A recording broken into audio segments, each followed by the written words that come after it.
Assalamualaikum teman-teman, ini video KKN kedua dari aku ya, yuk tonton.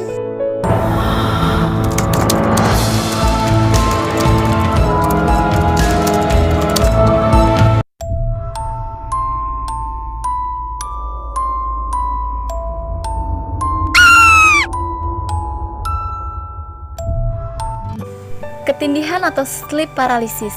Sleep paralysis ini terjadi saat proses tidur. Ternyata tidur itu memiliki beberapa tahapan, dan jika tahapan pada tidur memiliki gangguan, maka menimbulkan kondisi sleep paralysis.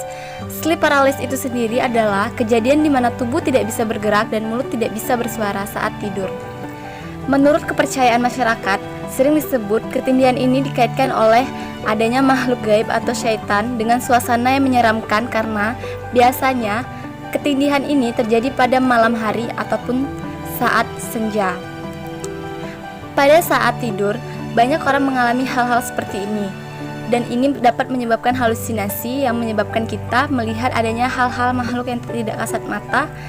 Tetapi menurut dunia medis, kondisi ketindihan atau gangguan siklus tidur adalah kondisi di mana saat proses tidur yang terdiri atas non-REM dan REM, yaitu Rapid Eye Movement, adalah ada 4 tahapan fase tidur, yaitu step pertama, kedua, ketiga, dan keempat. Dan sleep paralysis ini terjadi pada step yang keempat.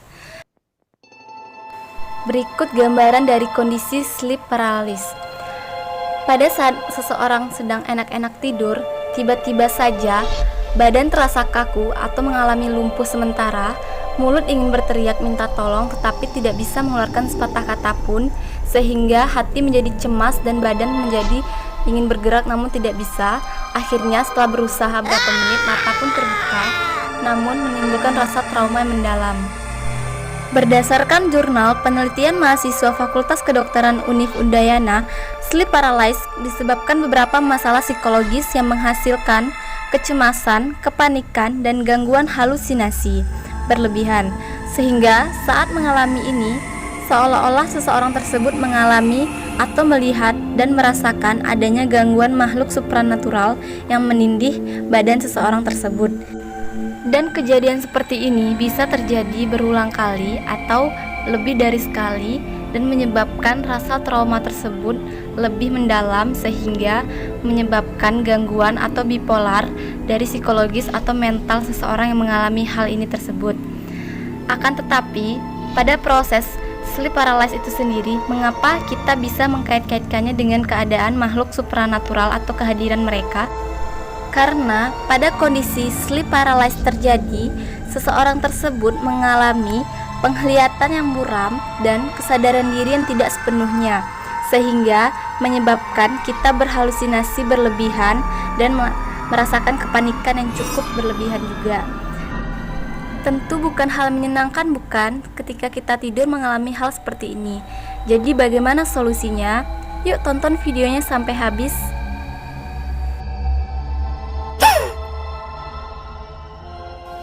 Ketindihan jin menurut perspektif Islam. Ketindihan atau sleep paralysis menurut perspektif Islam adalah keadaan yang dialami seorang muslim atau seseorang yang hendak melakukan tidur tetapi dia lupa atau dia tidak mempraktekkan dan melaksanakan adab-adab tidur seorang muslim yang baik dan benar seperti yang telah dicontohkan oleh Rasulullah SAW. Dan hal ini bisa terjadi karena ada gangguan makhluk Allah yang lainnya seperti jin, syaitan, dan makhluk halus lainnya. Apa saja yang tidak dilakukan saat tidur sehingga bisa menyebabkan kondisi ini terjadi, yaitu pertama, membersihkan seluruh permukaan tempat tidur dengan adab yang baik dan benar. bisa menggunakan sapu lidi ataupun kain.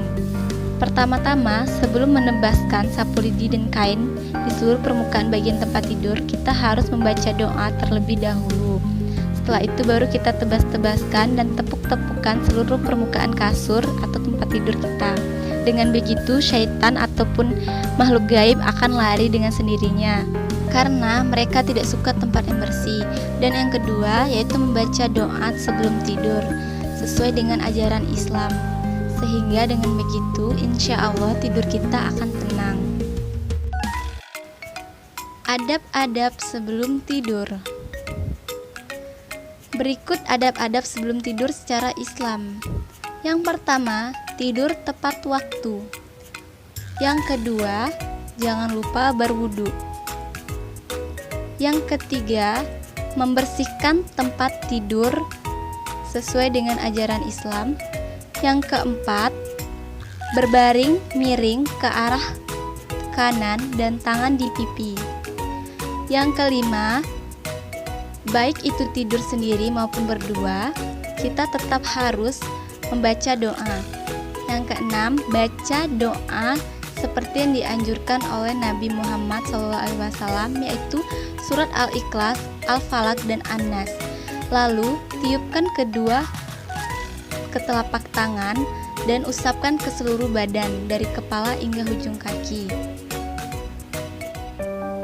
Sedangkan menurut secara ilmiah, cara mengatasi sleep paralysis ini ada beberapa tahapan. Yuk disimak dan dibaca ya. Sekian video dari aku ya teman-teman. Terima kasih sudah menonton. Wassalamualaikum warahmatullahi wabarakatuh.